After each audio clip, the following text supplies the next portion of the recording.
जैसलमेर शहर से 15 किलोमीटर दूरी पर स्थित एक ऐसा गांव जिसमें अब कोई नहीं रहना चाहता। लोग कहते हैं उस गांव में भूत और आत्माओं का डेरा है। कहा तो यह भी जाता है कि उस गांव में फैली दहशत के पीछे जो कहानी है वह भी सबसे ज़्यादा भयानक और ख़तरनाक है। इसकी बुरी नज़र की वजह से जो भी उस गांव में आता है वह अकाल मौत का शिकार बन जाता है। यूं तो हम सभी ने कभी ना कभी भूत प्रेत और पिशाचों से जुड़ी कहानियों को पढ़ा या सुना हो सकता है, कुछ ऐसी ही परलौकिक शक्तियों के सामना भी किया हो। लेकिन जो कहानी हम आज आपको सुनाने जा रहे हैं वह थोड़ी अविश्वसनीय है, लेकिन स्थानीय लोगों के लिए वह एक बेहद खौफनाक सच है जिसका सामना उन्हें अक्सर या कहें शायद रोज ही करना पड़ता है।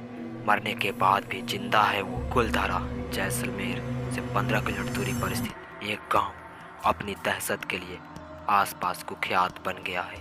आपको यह बात तो पता ही होगा कि जिन स्थानों पर परलौकिक ताकतें अपने कब्जे में ले लेती है उन स्थानों पर बसने वाले लोग या तो स्वयं उस स्थान को छोड़कर चले जाते हैं, और अगर नहीं जाते तो उन्हें अपनी जान से हाथ धोना पड़ता है। कुलधारा भी ऐसी ही एक गांव है जहां पहले ब्राह्मण समुदाय का वास था। ऐसा माना जाता है कि सन 1825 में इस गांव में रहने वाले पालीवान ब्राह्मण और आसपास के 84 गांवों के लोग रातों रात अपना घर छोड़कर चले गए थे। सन 1300 से इस गांव में पालीवाल ब्राह्मण की पीढ़ियां रहा करती थी और रक्षाबंधन के दिन सभी इस गांव को छोड़कर चले गए। ऐसा माना जाता है इस दिन कुछ ऐसा दर्दनाक घटना था जिसके बाद आज तक भी बहुत से पालीवान ब्राह्मण रक्षाबंधन का त्यौहार नहीं मनाते। मौत से छीनकर अपनी जिंदगी दोबारा वापस लाई बड़े पैमाने पर हुए इस पलायन के पीछे की कहानी कुछ यह कहती है। जैसलमेर के दीवाने सलीम सिंह को कुलधारा समेत 84 गांवों के मुखिया की खूबसूरत बेटी से प्यार हो गया था।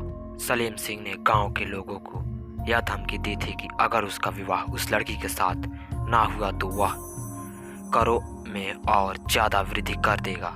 ऐसे हालत में गांव के मुखिया ने उस स्थान को छोड़कर जाने का निश्चय कर लिया और अपने पीछे यह शराब छोड़ गए कि जो भी उनके जाने के बाद इस गांव में रहेगा या बसने की कोशिश करेगा वह अपनी जान से हाथ धो देगा।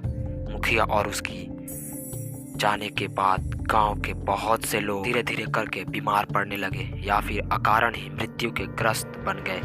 इस घटना के बाद कुलधारा और आसपास के 84 गांव के लोगों ने अपना अपना घर छोड़ दिया और तब से लेकर अब तक कोई भी उस गांव में बसने की हिम्मत नहीं जुटा पाया। तो दोस्तों, आप सभी को हॉरर स्टोरी कैसी लगी?